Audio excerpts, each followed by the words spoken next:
شروع اللہ کا نام لے کر جو بڑا مہربان نہایت رحم والا ہے۔ السلام علیکم سامعین محترم، امید ہے آپ سب لوگ خیر و عافیت سے ہوں گے۔ قرآن پاک کی ایک آیت کا ترجمہ آپ کو پڑھ کر سنواتا ہوں۔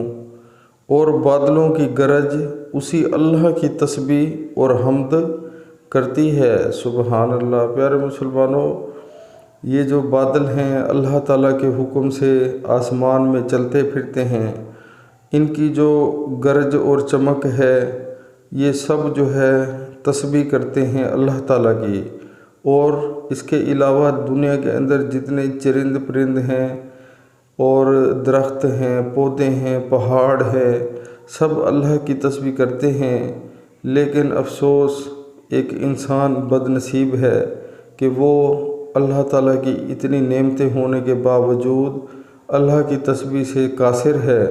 پیارے مسلمانوں، ہمیں جو ہے اپنی زندگی کا ٹائم ایسے ویسٹ نہیں کرنا چاہیے۔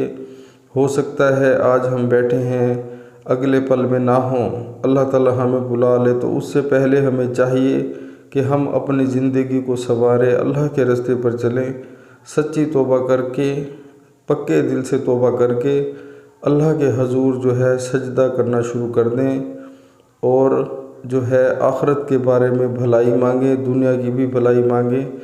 دنیا کے ساتھ ساتھ پیارے مسلمانوں، ہمیں آخرت کے بارے میں بھی سوچنا چاہیے۔ بہت سارے ایسے لوگ ہیں جو کلمہ پڑھنے کے بعد نماز کو اگنور کر دیتے ہیں، لیکن وہ اپنے لیے بہت ہی نقصان کا سامان پیدا کر رہے ہیں، کیونکہ نماز جو بندہ نہیں پڑھتا اس کی دنیا بھی خراب ہوگی اور آخرت بھی خراب ہوگی۔ نماز اللہ تعالیٰ نے فرض کی ہے تمام مرد عورتوں پر، تو خدا را جیسے ہی نماز کا ٹائم ہو اللہ کے حضور جھک جائیں، اور گھروں میں عورتیں ہیں تو وہ بھی نماز پڑھنا شروع کر دیں۔ یہ جو شیطانی کام ہیں ان میں نہ پڑیں، اور اللہ کی جو ہے ہدایت کے راستے پر چلیں، اسی میں ہماری صلاح ہے اور اسی میں ہماری فلاح ہے۔ پیارے مسلمانوں، عمل کرنا شروع کریں، بہت فائدہ ہوگا۔ السلام علیکم۔